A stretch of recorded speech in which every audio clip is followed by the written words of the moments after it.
کیا ذمہ داری ہے اور آپ اس سلسلے میں اب تک کیا کرتی رہی؟ میں ذاتی طور پہ جانتا ہوں، لیکن میں چاہوں گا کہ ناظرین کو بتائیے کہ آپ جیسے اداروں کی جانب سے اس حوالے سے کیا کاوشیں ہوتی ہیں اویئرنیس کی پھیلانے کے لیے؟ جب ہم آن لائن بھی ڈیجیٹل سیفٹی بہت کے ساتھ کرتے ہیں، چاہے وہ اسٹوڈنٹس ہو جائیں، ٹیچرس ہو جائیں، ایکٹیوسٹ ہوں، پارلیمان کے ساتھ بھی کافی حد تک جب یہ یوٹیوب بین پر بھی اور جب یہ سائبر کرائم لا لایا جا رہا تھا اس وقت بھی بہت ڈسکشنز ہوئے، پرپوزلز پریزنٹ کیے گئے، ان کو بھی انفارم کیا گیا۔ یوٹیوب جب بین ہوا تھا اور اس کا چیلنج کیا گیا تھا لاہور ہائی کورٹ میں، تو اس وقت جسٹس منصور علی شاہ لاہور ہائی کورٹ میں تھے، وہ سن رہے تھے کہ انہوں نے بہت سارے ٹیکنیکل اور لیگل ایکسپرٹس کو ایز ایمکس کیورے، جس میں بھی ایک چیز وہاں اس کے ذریعے بھی کورٹ کو انفارم کیا گیا تھا۔ تو اگر تو کورٹ کو لگتا ہے کہ وہ شاید ٹیکنالوجی نہیں سمجھتے تو میں ذمہ داری پھر ان پہ رکھتی ہوں کہ یہ تمام چیزیں موجود ہیں، آپ گوگل کریں گے یہ سب چیزیں آ جائیں گی، یہ وائڈلی رپورٹڈ چیز ہے۔ تو کورٹ کی پھر ذمہ داری بنتی ہے کہ آپ اپنے اکیڈمیز کے ذریعے ایسے کریکولم ڈیولپ کریں یا پھر آپ اس طرح کے لیکچرز ہوسٹ کریں تاکہ ود ان دا جوڈیشری آپ کی یہ کیپیسٹی بڑھے۔ دوسری چیز آپ ایمکس کیورے اپوائنٹ کر سکتے ہیں۔ تیسرا کہ جو اسٹیٹ کاؤنسلز ہیں یا پی ٹی اے کے جو آفیشلز پریزنٹ ہوتے ہیں ان پہ بھی یہ ذمہ داری بنتی ہے کہ یہ بتائیں کہ کس طریقے سے انٹرنیٹ آپریٹ کرتا ہے، اب اگر اپ ڈیٹ ہوئے ہیں ہمارے قوانین وغیرہ تو وہ کیا ہے۔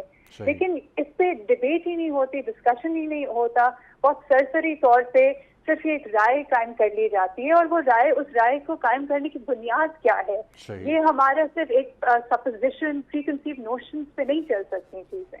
صحیح ہے، بہت ہی اہم نقطہ آپ نے اٹھایا ہے۔ اسٹوڈیو میں موجود ہیں اس وقت ہمارے ساتھ پاکستان تحریک انصاف کی رہنما رکن قومی اسمبلی محترمہ غزالہ سیفی صاحبہ، بہت بہت شکریہ، قیمتی وقت آپ نے دیا۔ موضوع آپ کے سامنے انفولڈ ہو رہا ہے۔ فریحہ نے بڑا اچھا نقطہ اٹھایا ہے، اور آپ کیونکہ خود میرے علم میں ہے کہ آپ ایس ڈی جیز کے حوالے سے بہت متحرک رہتی ہیں، ٹیکنالوجی پہ بھی آپ کی نگاہ ہے۔ فریحہ کا شکوہ یہ ہے، اور میں بھی اس سے کسی حد تک متفق ہوں، کہ جو ہمارے فیصلہ ساز ہیں، چاہے وہ پارلیمان میں ہوں یا اعلیٰ عدالتوں میں ہوں، کئی مرتبہ ہمیں ایسا لگتا ہے کہ ہمارے فیصلہ سازوں کو تھوڑی سی اورینٹیشن کی کمی نظر آتی ہے، خاص کر جب ٹیکنالوجی سے ریلیٹڈ معاملات آتے ہیں، اور اس میں پھر ہمیں یہ ڈر لگتا ہے کہ لیجئے جناب بین ہو جائے گا، کیونکہ پتہ نہیں ہے اس کے بارے میں فیصلہ کرنے والوں کو، تو وہ اٹھا کے اس کو بین کر دیں گے۔ ماضی میں ہو چکا ہے یوٹیوب بین، کیا کہیے گا اس کے اوپر؟ کتنی حقیقت ہے اس بات میں کہ ٹیکنالوجی میں اور قانون میں اورینٹیشن کا گیپ پایا جاتا ہے ہمارے یہاں؟ شکریہ رضا، آپ نے مجھے پروگرام میں مدعو کیا، اور میں یہ سمجھتی ہوں کہ ہماری گورنمنٹ تو سب سے زیادہ ٹیکنالوجی کے اوپر کام کرنا چاہتی ہے۔ ہم چاہتے ہیں کہ وے فارورڈ جو ہے وہ تھرو ٹیکنالوجی ہی ہوگا۔ سائنس اینڈ ٹیکنالوجی کی ایک الگ منسٹری ہے جس پہ کام ہو رہا ہے، جو آپ دیکھ سکتے ہیں کہ بہت ساری ایسی چیزیں ہوئی ہیں جو وینٹیلیٹرز جو ایک اسکیئرس کموڈٹی تھی، ڈیجیٹل پاکستان کا انیشیٹو، وینٹیلیٹرز جو ابھی کووڈ-19 سچویشن جس سے ہم ابھی گزر رہے ہیں، جہاں پہ آپ پاکستان کے اندر ventilators were very political ventilators ہوتے تھے، ہر ہسپتال میں 2 یا 3، وہ اب پاکستان میں خود بننے لگ گئے۔ اٹس سچ اے وے، آئی مین اتنی پازیٹیو چیز ہوئی ہے۔ دوسری چیز یہ کہ بہت ساری چیزیں جو پرانے طریقے تھے ان کو ریپلیس کیا جا رہا ہے نئے طریقوں سے، اور ٹھیک ہے یہ ان انڈیکیشن انہوں نے دیا ہے، بٹ بہت سارے ایف آئی اے کے لا، سائبر کرائم سے ریلیٹڈ جو ہیں ان کو ہم دیکھ رہے ہیں اور کوشش کر رہے ہیں کہ انہیں امپرووائز کیا جائے سائبر کرائم ریلیٹڈ، بیکاز دیکھیے سوشل میڈیا ریالٹی ہے، میڈیا از اے ریالٹی، تو ہم اس سے آنکھ نہیں چرا سکتے۔ ہم اگر یہاں سے یوٹیوب بند کر دیتے ہیں تو کیا پوری دنیا تو نہیں غائب ہو جائے گی؟ ہم دنیا سے غائب ہو جائیں گے۔ تو یہ ضرور ہے کہ جہاں پہ آزادی ہوگی، جہاں پہ بہت ساری ٹیکنالوجی آئے گی، وہاں اس کے ساتھ بہت ساری چیزیں بھی آئیں گی اور غلط چیزیں بھی آئیں گی، مگر صحیح لاز ان پلیس ہونے چاہیے جس پہ ہم کام کر رہے ہیں۔ Technology can't be closed from the local people. Youth ہماری جو ہے، اب آپ اسی سچویشن میں کووڈ کو دوبارہ لے کر آؤں گی کہ کووڈ سچویشن کے اندر جہاں پہ ساری دکانیں اور بزنسز بند تھے، وہاں پہ ڈیجیٹل ٹیکنالوجی جو ہے is taken up. On line education کو ہم فروغ دے رہے ہیں۔ On line education is the futuristic education solution for our country, جہاں پہ آپ دیکھ رہے ہیں کہ ہمارے یہاں ایک اسکول اگر کھلتا ہے، کالج یونیورسٹی کھلتی ہے تو اس کا کتنے خرچے ہیں، کتنے اخراجات ہیں، مگر ایک ڈیجیٹل اس کے تھرو اور آن لائن ٹریننگ جو ہے وہ کافی حد تک سستا سلیوشن ہے ایجوکیشن کا.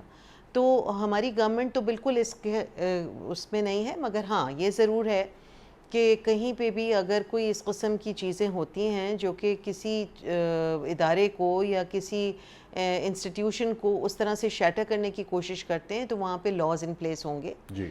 اور لاز جو ہیں وہ ہر ادارہ اپنے طور پہ بتائے کہ بھائی کس طرح سے ہمیں کیا چاہیے، ہم کس طرح سے اس کے زیر اثر آ سکتے ہیں سوشل میڈیا کے، اور کس طرح سے ہم اس میں، تو یہ ایک ڈیبیٹ چل پڑی ہے، ہم اس پہ کام کر رہے ہیں. یعنی آپ کا بھی بڑا اس میں واضح آپ کا وہ ہے، کوئی کنفیوژن نہیں ہے آپ کو. رضا رومی صاحب ہمارے ساتھ موجود ہیں امریکہ سے.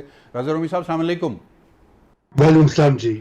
ایک شعر ہے تھوڑا سا بے موقع ہے، لیکن آپ کو دیکھ کر مجھے یاد آ گیا کہ سلطانی جمہور کا آتا ہے زمانہ، جو نقش کہن تم کو نظر آئے مٹا دو. کیا یوٹیوب کا شمار بھی نقش کہن میں ہو رہا ہے آج کل؟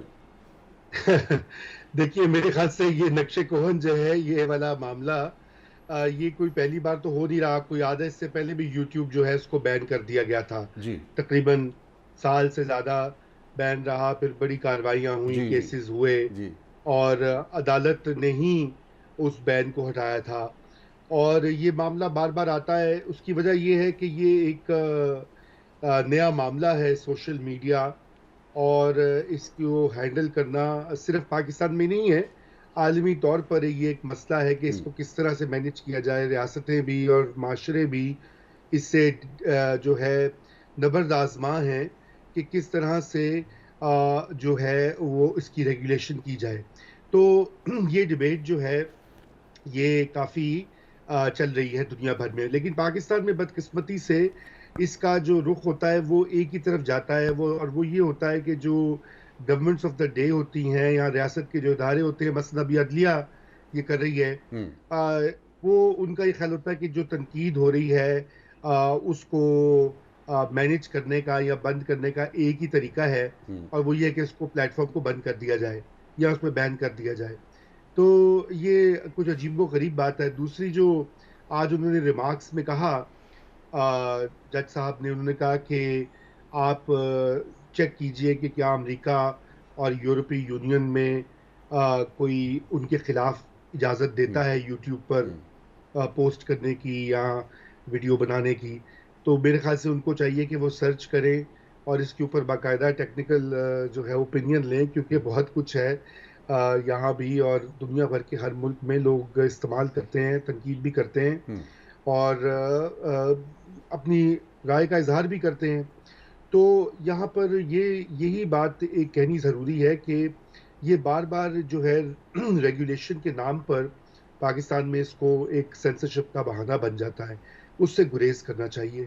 میری تو اتنی سی بنیادی بات ہے. صحیح. اب کووڈ کا تناظر میں اس وقت تعلیم بھی آن لائن ہو رہی ہے، دنیا بھر میں ہو رہی ہے، اور پاکستان جیسے ملک میں بھی ہم دیکھ رہے ہیں کہ اسکول، کالجز اور جو یونیورسٹیز ہیں وہ اپنے اسٹوڈنٹس کو آن لائن لیکچرز دے رہے ہیں، اور پھر وہی لیکچر ریکارڈ ہو کر اگلے چند منٹ کے بعد یوٹیوب کے اوپر ان کو ہوسٹ کر دیا جاتا ہے. یعنی وہ بچے جو کسی وجہ سے اپنا لیکچر بر وقت اٹینڈ نہیں کر سکتے ہیں، وہ یوٹیوب پہ جا کے اس لیکچر کو دیکھ لیتے ہیں. تو اب اگر یوٹیوب اس وجہ سے بند کر دی گئی کہ کچھ ناپسندیدہ کانٹینٹ اس کے اوپر کسی کو نظر آ گیا ہے، تو پھر یہ بچے جو ہمارے اس وقت تعلیم سم ہاؤ حاصل کر رہے ہیں کووڈ کے باوجود، یہ اس سے محروم ہو جائیں گے. اعتزاز احسن صاحب نے ایک بڑی خوبصورت بات کہی، ان سے منسوب میری نظر سے گزری. انہوں نے کہا کہ ایک لائبریری جس میں لاکھوں کی تعداد میں کتابیں ہوں، اگر اس میں چند کتابیں آپ کی پسند کی مرضی موضوع کی نہ ہوں تو کیا آپ پوری لائبریری کو آگ لگا دیں گے؟ تو یہ کچھ اس نوعیت کا معاملہ ہے. فریہ ہیں ہمارے ساتھ موجود، سن سکتی ہیں؟ جی فریہ عزیز صاحبہ، اب یہ فرمائیے گا کہ اس اسٹیج پر کوئی انٹرونشن بنتی ہے جو لیگل سائٹ پر آپ سمجھتی ہیں کہ آپ لوگ کر سکتے ہیں یا کرنے جا رہے ہیں، یا فی الحال یہ صرف میڈیا کے اوپر ایک ڈسکشن ہی رہے گا آج کے ریمارکس کے بعد؟ دیکھیں، جہاں تک مجھے اس کے بارے میں پتا ہے اور جو میں نے میڈیا میں پڑھا ہے، تو یہ تو کسی بیل کے معاملے میں ریمارکس دیے گئے ہیں. تو اس میں تو یہ بالکل یہ آف دا کف قسم کی چیز ہوئی ہے. تو یا تو یہ ہوتا نا کہ آپ کوئی سو موٹو ایکشن تھا یا کوئی رٹ فائل ہوئی ہوتی جس میں آپ پارٹی بن سکتے. تو میرا خیال یہ ہے کہ اس وقت شروع تو ہمیں یہ پبلک ڈسکشن سے کرنا ہے، لیکن جو ادارے وہاں پیش ہو رہے ہیں اور جو اسٹیٹ کاؤنسلز ہیں، میرے خیال سے انہوں نے منسٹریز کو بھی نوٹسز بھیجے ہیں اور اٹارنی جنرل کو بھی بھیجے ہیں، تو ان کے تھرو پھر یہ اسسٹنس انفارمیشن کورٹ تک فراہم ہونی چاہیے. تو اول تو یہ بیل کے معاملے میں کیوں اتنی تحقیق اس معاملے میں جا رہے ہیں مجھے نہیں سمجھ آتا، لیکن اگر ہو بھی رہا ہے تو پھر کورٹ کی یہ ذمہ داری بنتی ہے کہ وہ تھوڑے ویل انفارم طریقے سے یہ کوشش کریں کہ سمجھیں کہ معاملہ ہے کیا، اور یہ پھر جو ادارے وہاں پیش ہو رہے ہیں ان کی ذمہ داری ہے کہ وہ ان کو صحیح سے انفارم کریں، جو کہ وہ بھی نہیں ہوتا، لیکن اور سورسز بھی انڈیپینڈنٹلی وہ دیکھ سکتے ہیں کہ کیا مواد موجود ہے. ٹھیک ہے، بہت بہت شکریہ. گفتگو کے سلسلے کو آگے ہم جاری رکھیں گے ایک مختصر وقفے کے بعد.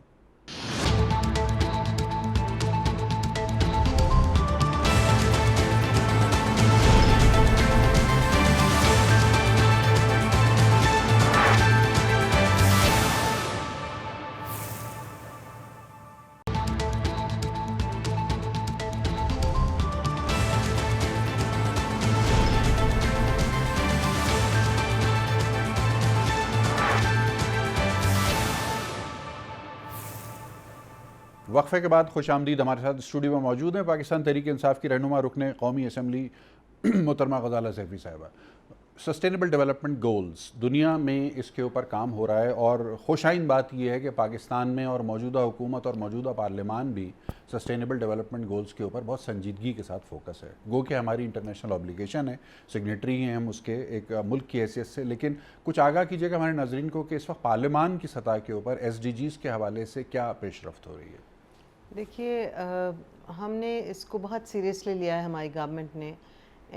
یہ جو پچھلے 2 سال تقریباً گزرے ہیں، اس میں SDG کو دیکھیے لوگوں کو پتہ ہی نہیں تھا کہ SDG کا کیا مطلب. درست. سسٹینیبل ڈیولپمنٹ گولز، اب وہ تقریباً 17 ہیں سسٹینیبل ڈیولپمنٹ گولز آپ کے، اور اس کے اندر سب سے پہلا جو ہے وہ پاورٹی سے ریلیٹڈ ہے، کہ غربت کو مٹاؤ. غربت کو مٹاؤ، جینڈر ایکوالٹی ہے، ایجوکیشن فار آل ہے، فوڈ سیکیورٹی، یہ ساری چیزیں مل کے وہی ساری چیزیں ہیں جو ایک غیر ترقی یافتہ ملک کو ترقی یافتہ ملک بناتی ہے. صحیح. اور تمام اقوام عالم کے اندر آپ کے ملک کو ان کے برابر کی حیثیت دیتی ہے. درست. چونکہ ہم نے اس کو سب سے پہلے یونائٹڈ نیشنز میں سب سے پہلے ہم اس گول کے لیے ہم نے واؤچ کیا اور پلیج کیا کہ ہم اس کو کریں گے. اور اتفاق یہ ہے کہ پچھلی حکومتوں میں اس کو اتنا سیریسلی نہیں لیا گیا، اور ہم ڈیڈ لائنز کے بالکل قریب آ چکے ہیں. تو obviously چونکہ پاکستان کی ایک عزت اور وقار کا سوال ہے، اوبلیگیشن ہے، اور ایک انٹرنیشنل اوبلیگیشن ہے جس کو ہم نے فلفل کرنا ہے، تو اس پہ پھر بات چیت شروع ہوئی. نان گورنمنٹ آرگنائزیشنز نے بھی ہمیں بہت سپورٹ کیا ان کلیکشن آف ڈیٹا. ہمارا اپنا ایک SDG ٹاسک فورس کا پورا ایک الگ ہمارا ڈپارٹمنٹ بنایا گیا پارلیمنٹ کے اندر.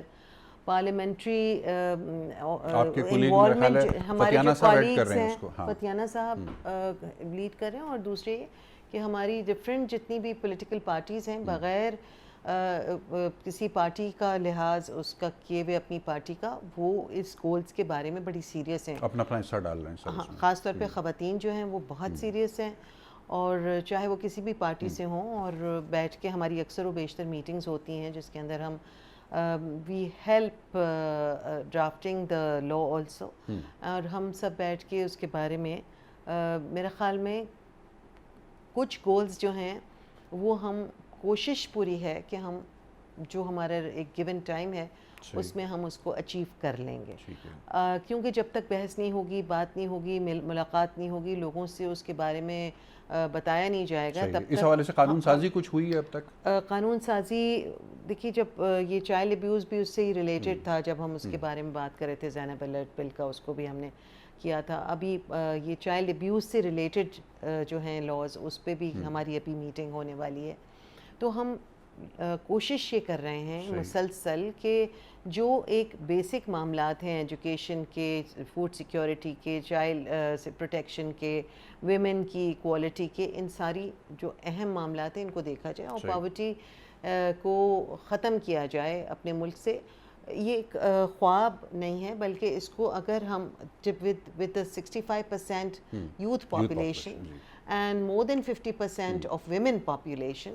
اگر ہم اس کو دیکھتے ہیں اس طرح سے تو میرا نہیں خیال کہ ہمارے لیے یہ مشکل ہوگا کہ ہم سب کو موبلائز اگر کر لیتے ہیں اور انڈرسٹینڈنگ ڈیولپ ہو جاتی ہے تو اس کو اچیو کرنا کوئی ڈیفیکلٹ تو ہے. اٹس ناٹ دیٹ کہ بہت آسان ہوگا, مشکل تو ہے مگر انچیویبل نہیں ہے. ٹھیک ہے رضا رومی صاحب, امریکہ میں آپ کا قیام ہے آج کل, لیکن ظاہر ہے کہ پاکستان پہ آپ کا فوکس رہتا ہے. ایس ڈی جیز کے حوالے سے عمومی طور پر, اور ظاہر ہے آپ کا پس منظر سول سروس کا بھی ہے, ایس ڈی جیز کے حوالے سے پاکستان میں جو پیش رفت آن گراؤنڈ ہو رہی ہے اور پارلیمان میں جو پیش رفت ہو رہی ہے, اس کو آپ کس نظر سے دیکھتے ہیں؟ مطمئن ہیں اس سے یا کچھ اس میں ویلیو ایڈیشن کی گنجائش نظر آتی ہے آپ کو؟ دیکھیے ویلیو ایڈیشن کی گنجائش تو ہر جگہ ہے, اور میں تھوڑا سا یہ وضاحت کرنا چلوں کہ ایس ڈی جیز جو ہیں وہ ترقی یافتہ ممالک پر بھی لاگو ہوتے ہیں, کیونکہ یہ ایک کمٹمنٹ ہے, گلوبل کمٹمنٹ ہے, اور پہلی بار اس میں جو ممالک ہیں مثلا امریکہ ہے, آسٹریلیا ہے, اور بھی جنہیں ہم ترقی یافتہ ملک سمجھتے ہیں, وہ بھی اس کا حصہ ہے, کیونکہ ان کے یہاں بھی ایسے مسائل ہیں بالکل ماحولیاتی اور دیگر جو چیلنجز ترقی پذیر ممالک کو ہیں. دیکھیں جہاں تک ہمارا تعلق ہے ایس ڈی جیز کے اوپر, تو بہت سارا کام جو ہے, بلکہ اکثر جو ڈیلیوری کرنی ہے بہت سارے ٹارگٹس کے اوپر, وہ صوبائی حکومتوں کا ڈومین ہے, اور صوبائی حکومتوں کے ساتھ ساتھ جو اس کی ایفیکٹو اچیومنٹ ہے اس کے لیے آپ کو مقامی حکومتیں چاہیے. صحیح ہے. اس پر ایک سب سے بڑا جو چیلنج ہے وہ یہ ہے کہ ہمارے یہاں لوکل گورنمنٹس نہیں ہیں, یہاں جہاں پہ ہیں بھی سندھ میں مثلاً, تو وہ فعال نہیں ہیں, ایفیکٹو نہیں ہیں. تو سب سے پہلا تو ہمیں یہ سٹیپ اٹھانا ہوگا کہ یہ جو لوکل گورنمنٹ کا نظام ہے اس کو بحال کرنا ہوگا, چاہے ایجوکیشن ہو, چاہے ہیلتھ ہو, چاہے دیگر واٹر سپلائی ہو, سینیٹیشن ہو. اس طرح کے جو بڑے بڑے گولز ہیں وہ لوکل گورنمنٹس پر ہوتے ہیں. پھر جہاں پہ شہروں کے حوالے سے, شہروں میں ماحولیاتی آلودگی کے حوالے سے, پانی کے حوالے سے, وہاں بھی یہ گولز جو ہیں یہ بہترین طور پر شہری حکومتیں جو ہیں وہی اچیو کر سکتی ہیں. کراچی جیسا شہر ہو یا لاہور جیسا, ملتان جیسا, وہاں پہ آپ کو اسٹرانگ لوکل سٹی گورنمنٹس چاہیے جو اس کے اوپر نہ صرف انیشیٹو لیں بلکہ وسائل بھی کریٹ کریں شہروں سے ہی, کیونکہ شہروں میں ترقی ہوتی ہے, جابز ہوتی ہیں, بزنس ہوتا ہے, اور وہ اچیو کریں. سارا کچھ فیڈرل گورنمنٹ پر جو چھوڑنا ہے, فیڈرل گورنمنٹ کا کام ہے پالیسی بنانا, ڈائریکشن دینا, قانون سازی کرنا, اور صوبوں کے درمیان رابطہ اور ہم آہنگی پیدا کرنا. لیکن جہاں تک دیگر کام ہیں وہ صوبائی حکومتوں پر کی ذمہ داری ہے. اب وہاں پر میرے خیال سے زیادہ اہم چیز یہ ہے کہ صوبوں کو متحرک کیا جائے اور ان کے ساتھ اس طرح کی کوارڈینیشن ہو. اگرچہ کہ ہر صوبے میں اب یونٹس تو بن چکے ہوئے ہیں ایس ڈی جی کے, اور میں دیکھتا رہتا ہوں وہ مختلف چیزیں بھی کر رہے ہوتے ہیں, لیکن آئی تھنک کہ اس کے اوپر ابھی بہت اور کام کرنے کی ضرورت ہے, اور خصوصاً ان صوبوں میں جہاں پہ کیپیسٹی تھوڑی کم ہے. پنجاب کی حد تک یا کے پی کی حد تک تو ہم دیکھتے ہیں کہ وہاں پر جو ہے کیپیسٹی رہی ہے, ماضی میں ابھی بھی ہے, لیکن بلوچستان میں مثلاً آپ کو بہت ضرورت ہے کہ کس طرح سے آپ دور دراز علاقوں میں پہنچیں, کس طرح سے آپ ایکسیس کریں ان ایریاز کو جہاں پہ سروسز کی ضرورت ہے.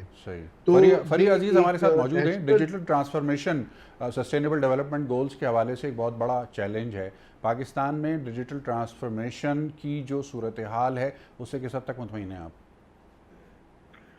دیکھیے ہمارے بہت ہی ایک تضاد ہے کہ کہیں تو ہم باتیں کرتے ہیں کہ ہمیں ڈیجیٹل اکانومی میں بھی کنورٹ کرنا ہے, اس کے بعد پھر ہم اس طرح کی جو اسٹیٹمنٹس ہوتی ہیں, میکنزمز ہیں, آپ ریگریسو لاز لاتے ہیں, سٹیزن ہارم رولز آپ نے پرپوز کیے ہوئے ہیں جو بالکل ہی انٹرنیشنل اسٹینڈرڈس کے بھی خلاف جاتے ہیں, آپ کے اپنے آئین اور قانون کے خلاف جاتے ہیں. تو یہ اسٹریٹن آؤٹ کرنے کی ضرورت ہے. جہاں تک ایس ڈی جیز کی بات ہے, اور ان میں آپ کو ایس ڈی جی سے بیسک ایڈوکیسی, کیونکہ اب سوشل میڈیا کے ذریعے زیادہ تر یہ ہوتی ہے, تو ایک تو اس کی ایڈوکیسی کے لیے آپ کو ظاہر سوشل میڈیا چاہیے ہوگا, اور دوسری چیز جو کچھ بالکل ڈائریکٹ لنکیجز ہیں جیسے کہ جینڈر ایکوالٹی ہو گئی, یا اور ہیلتھ کے حوالے سے بھی دیکھنے, یا اسٹرانگ انسٹیٹیوشنز, تو وہ تمام چیزیں آپ کے ڈائریکٹلی ایک رائٹ بیس فریم ورک پہ ڈپینڈنٹ ہیں. تو اگر تو ہم نے ان چیزوں پہ بھی کام کرنا ہے اور ہمیں ڈیجیٹل اکانومی کی طرف بھی جانا ہے تو ہمیں پرائیورٹیز بھی اسٹریٹن آؤٹ کرنی ہے, اور ہمیں یہ جو تضاد ہے اس کو ختم کرنا پڑے گا کہ یہ نہیں ہو سکتا کہ جب ہم چاہیں تو ذاتی بنیاد پہ چیزوں کو بند بھی کر دیں, تھریٹس بھی دے دیں. ابھی آپ دیکھیں جو بیگو کو بند کیا ہے پی ٹی اے نے, اور ٹک ٹاک کو انہوں نے فائنل وارننگ دے دی ہے. بیگو بہت سارے ایسے لوگ کہہ رہے ہیں, اور میں نے اس کے بارے میں سنا بھی نہیں تھا, لیکن یہ ورکنگ کلاس آپ کی استعمال کرتی ہے. بہت سارے ایسے لوگ جو آن گراؤنڈ کام کرتے ہیں وہ کہہ رہے ہیں کہ وہ اس کا استعمال کرتے ہیں. ان کے ایکسپریشن کا بھی ذریعہ, سارے لوگوں کی آمدنی کا بھی ذریعہ, خاص طور پہ جب ہم کووڈ کی بات کر رہے ہیں, ایجوکیشن آن لائن کی بات کر رہے ہیں, تو آپ اگر اس طرح سے ریسٹرکٹ کرتے جائیں گے, بہت سارے علاقوں میں اسٹوڈنٹس کہہ رہے ہیں کہ ہمارے پاس یا تو انٹرنیٹ نہیں آ رہا یا بہت سلو ہے. تو ہمیں یہ تمام ایشوز کلیکٹیولی جو سٹیزنس اور یوزرز کے ہیں ان کو ایڈریس کرتے ہوئے آگے چلنا ہے, ورنہ پاکستان ہے کیا اگر اس کے لوگوں کی طرف آپ کی توجہ نہیں ہے, صرف نظر اپنے مفادات پہ رہے گی اور ہمیں ہمارے بارے میں کیا کہا جا رہا ہے اس تک محدود رہے گی. ٹھیک ہے, بہت بہت شکریہ فریہ عزیز صاحبہ, قیمتی وقت دیا آپ نے ہمارے ناظرین کے لیے. گفتگو کے سلسلے کو ہم جاری رکھیں گے ایک مختصر وقفے کے بعد.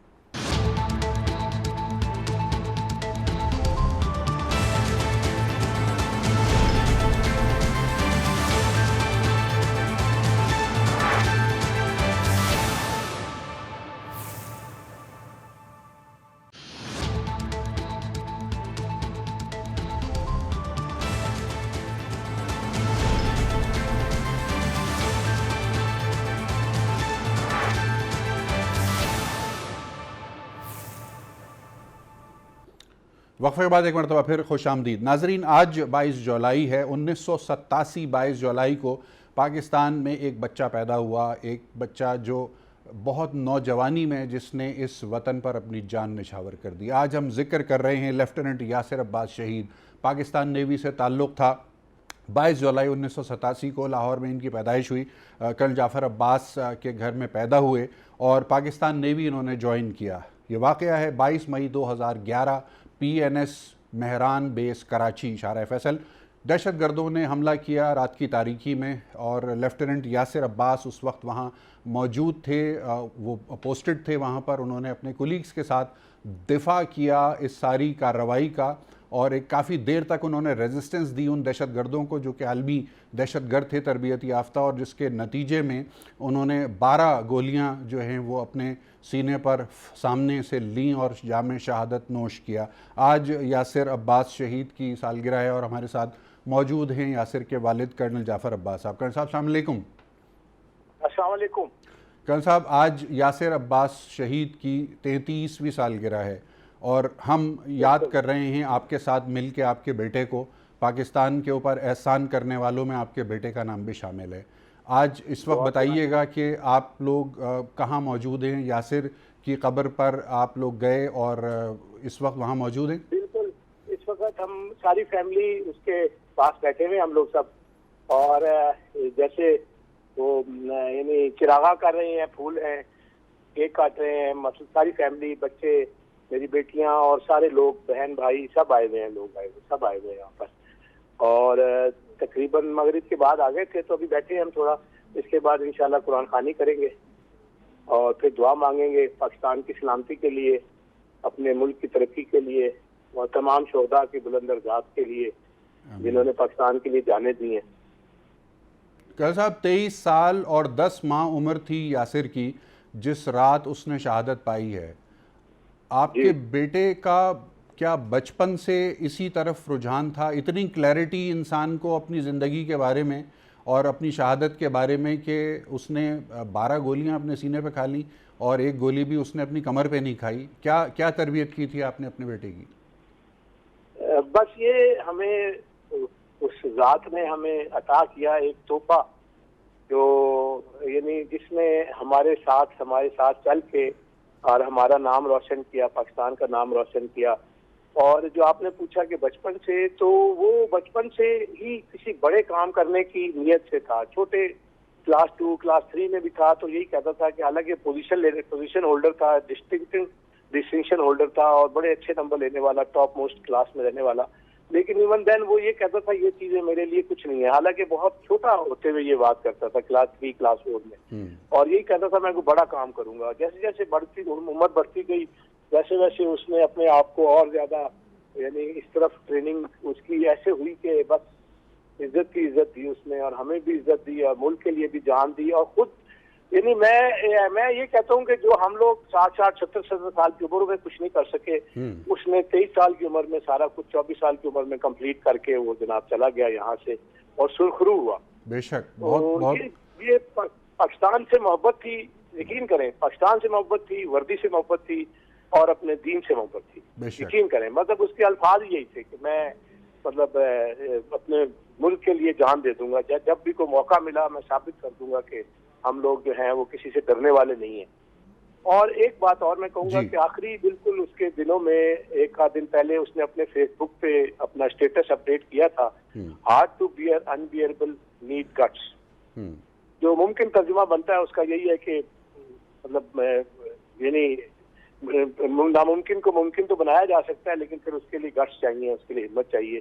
تو اس نے وہ کارنامہ کر کے دکھا دیا، اپنا سرخرو ہو گیا. وہ بس ہمارے لیے مشعل راہ ہے، ہم بھی انتظار کر رہے ہیں ہمیں بھی کوئی موقع ملے اور ہم بھی اپنے آپ کو سرخرو کریں، پاکستان کے کام آئے، دین کے کام آئے. آمین آمین. کرن صاحب آپ کے لیے، آپ کی اہلیہ کے لیے اور آپ کے دیگر بچوں کے لیے ہم سب دعا گو ہیں اور فخر ہیں آپ اس پورے پاکستان کا، اور آپ کے نوجوان بیٹے نے کم عمری میں جس طریقے سے فرض شناسی کے ساتھ اس ملک پر اپنی جان نچھاور کی ہے، اس کی مثال شاید آنے والے وقتوں میں بھی ہمیشہ ایک مشعل راہ رہے گی اور پاکستان کے تمام نوجوانوں کے لیے ایک فخر کا مقام رہے گا. غزالہ سیفی صاحبہ ہمارے ساتھ موجود ہیں، پاکستان تحریک انصاف کی رہنما، رکن قومی اسمبلی. غزالہ سیفی صاحبہ کچھ کہنا چاہیں گی اس موقع کی مناسبت سے؟ میں ایک ماں ہوں اور میں یہ سمجھتی ہوں کہ جب ہم اس لیول پہ ہیں جو ہم قوم کو سرو کر رہے ہیں، ہم سب کے جذبات یہی ہوتے ہیں کہ کوئی موقع ملے اور ہم اپنی جان کا نذرانہ دیں اس ملک کی خاطر. مگر وہ بہت خوش قسمت لمحے ہوتے ہیں، وہ بہت خوش قسمت لوگ ہوتے ہیں کہ وہ بہت کم عمری میں اللہ تعالیٰ ان کو اتنا بڑا مقام دیتا ہے. اور آپ لوگوں کو جو والدین ہیں اور جو فیملی ہے، آپ کا بات سے اور انداز سے پتہ چل رہا ہے کہ آپ کو کتنا فخر ہے اس قربانی پر. اللہ ان کے درجات بلند کرے اور ان کی شہادت کو قبول کرے، اور آپ سب لوگوں کو بھی ان کے اس رتبے کی وجہ سے جنت کا راستہ ملے انشاءاللہ. اور اللہ تمام ہمارے جوانوں کے اندر وہ جذبہ رکھے کہ جو ملک اور قوم سے محبت کا جذبہ ہے، جس میں ملک کی عزت کو اور اپنے دین کی عزت کو اوپر رکھا جاتا ہے. اللہ ہمیں ایسے بہت سارے جوان چاہیے جو ہمارے ملک کا نام روشن کریں، اور ہمیں ہمیشہ ملے ہیں ایسے نذرانے. اللہ کا شکر ہے اور ہمیں فخر ہے آپ کے بیٹے پہ.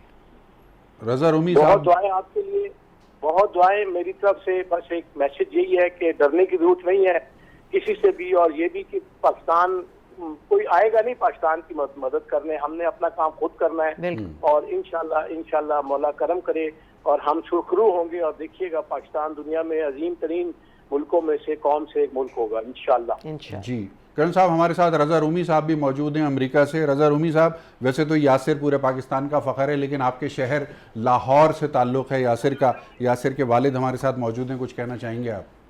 جی، سب سے پہلے تو میں خراج تحسین پیش کروں گا ان کے شہید بیٹے کو اور ان ماں باپ کو جنہوں نے اس کو اس طرح کی تربیت دی. اور یقیناً یہ ایک لمحہ ہوتا ہے فخر کا بھی، اور جتنا بھی ہم ان کا شکریہ ادا کریں وہ کم ہے کہ اس طرح کے بہادر نوجوان جو ہیں وہ ہمارے ملک سے قربانی دیتے رہے ہیں، اور ماضی میں بھی، اور ان کے بیٹے نے بھی دی ہے. اور خدا ان کے درجات مزید بلند کرے، ان سب کو اپنے امان میں رکھے، اور امید ہے کہ وہ باقیوں کے لیے بھی مشعل راہ بنیں گے. جی، کرن جعفر عباس صاحب ہمارے ساتھ موجود ہیں.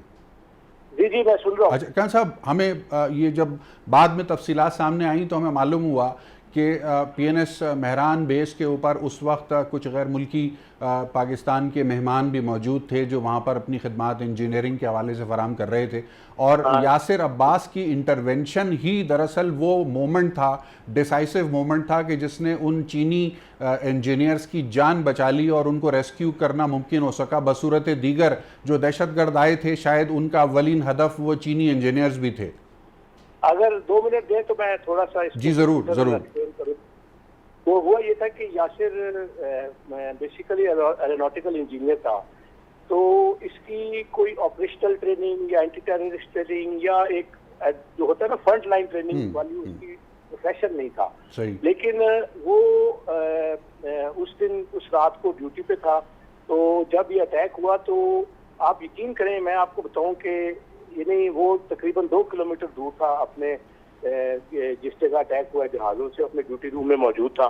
And he reach with in 3 minutes. وہاں 3 منٹ میں پہنچا. جب اس نے دیکھا کہ وہاں پہ حالات کچھ اس قسم کے ہیں کہ کوئی بھی یعنی نظر نہیں آیا اس کو, جو لوگ اس وقت گارڈ تھے ڈیوٹی پہ تھے کوئی بھی نظر نہیں آیا, اور ایک جہاز P3 اورین جو تھی اس کو انہوں نے ہٹ کر کے مطلب تباہ کر دیا ہوا تھا. تو یہ جب پہنچا ہے تو اس نے دیکھا کہ وہ اور آگے بڑھ رہے ہیں اور انہوں نے فائرنگ کر رہے ہیں, مطلب وہ ڈسکریمنیٹ فائرنگ کر رہے تھے جدھر سے جو کچھ نظر آ رہا تھا جو بھی. تو اس نے بڑھ کے آگے ان کو روکنے کی کوشش کی اور اوپنلی یعنی جہاز کی جو آگ لگی ہوئی تھی اس کی روشنی میں ہی آگے بڑھا اور اس نے فائر کیا ان کے اوپر. تو جو میری سوچ ہے, میری سوچ کے مطابق جو بعد میں گیا اور پھر میں نے ایگزامن بھی کیا, جگہ بھی دیکھی, لوگوں سے بات چیت بھی ہوئی, تو اس نے جو آگے بڑھ کے ان کے اوپر اٹیک کیا تو دہشت گردوں کا خیال یہ تھا کہ کوئی ہمارے سامنے آئے گا نہیں, جو ان کے پلان میں چیز تھی. اور انہوں نے آگے بڑھ کے with in 3 to 4 minutes Chinese engineer جو اس وقت اس موجود تھے اس ایریے میں اور باقی دوسرے دیگر ممالک کے, ان کو انہوں نے یرغمال بنانا تھا انہیں کمروں میں جہاں وہ رہ رہے تھے. تو یاسر کے پہنچنے سے ان کی ایڈوانسمنٹ جو تھی وہ تھوڑی ڈیلے ہوئی, 10 سے 12 منٹ مزید ڈیلے ہو گیا, کیونکہ وہ یہ سمجھے کہ شاید یاسر کے ساتھ کچھ اور بھی لوگ ہیں. لیکن انہوں نے 5-7 منٹ میں اسیس کیا کہ کوئی نہیں آگے اور کوئی نہیں آ رہا, یہ اکیلا ہی ہے. تو پھر انہوں نے اس کو ہٹ کیا, فائر کیا سامنے سے. بالکل پہلے تو یہ بچتا رہا, کچھ فائر شاید میں بھی مس ہوئے ہوں, لیکن بہرحال اس کو سینے میں گولیاں لگی, دل میں 2 گولیاں اسٹریٹ اوے لگی اس کی یونیفارم میں, اور وہ یونیفارم میرے پاس آج بھی محفوظ ہے. پھر جب یہ گرا ہے نیچے تو پیچھے سے فائر بریگیڈ والے اور ڈرائیور جو انہوں نے دیکھا کہ یہ ہمارا جوان ہمارا افسر گرا ہے, تو وہ آگے بڑھے. مین وائل ان دہشت گردوں نے ان پہ بھی فائرنگ کی, تو گولیاں فائر بریگیڈ پہ بھی لگی اور ان کے جو عملہ تھا اس پہ بھی لگی. لیکن چائنیز انجینئرز کو نکلنے کا موقع مل گیا, 5-7 منٹ ایڈوانس جو ان کو مل گیا, زیادہ مل گئے. وہ لمحہ تھا جو پاکستان کی عزت اور پاکستان کا وقار بچا ہے ہمارا. ورنہ جو ان کا ٹارگٹ تھا چائنیز انجینئرز کو وہاں پہ یرغمال بنانے کا, وہ ہمارے لیے, ملک کے لیے, فوج کے لیے بہت بدنامی کا باعث بنتا. اور انہوں نے ان چائنیز انجینئرز کی جیپ پہ بھی فائرنگ کی جو بلو پروف ہونے کی وجہ سے بچ گئے, اور 18 گولیاں کا نشان جیپوں پہ موجود ہے, ریکارڈ پہ تھا یہ بات, اور باقی جو مس ہوئے ہوں گی وہ الگ ہے. تو میرا کہنے کا مقصد یہ تھا ایروناٹیکل انجینئر جو کہ اس کا یاسر کا جو جذبہ تھا, اس میں جو کلیئرٹی تھی, وہ اس کے فرض پر اس نے اپنی جان کو قربان کر دیا. دامن وقت میں گنجائش ختم ہوئی, گفتگو کے سلسلے کو ہمیں یہیں پر سمیٹنا ہوگا. کل انشاءاللہ ایک نئے موضوع کے ساتھ آپ کی خدمت میں دوبارہ حاضر ہوں گے. مہمانان گرامی کا بہت شکریہ قیمتی وقت دینے کا. کووڈ کی احتیاط جاری رکھیں. کل آپ سے دوبارہ ملیں گے. جی پاکستان کے لیے.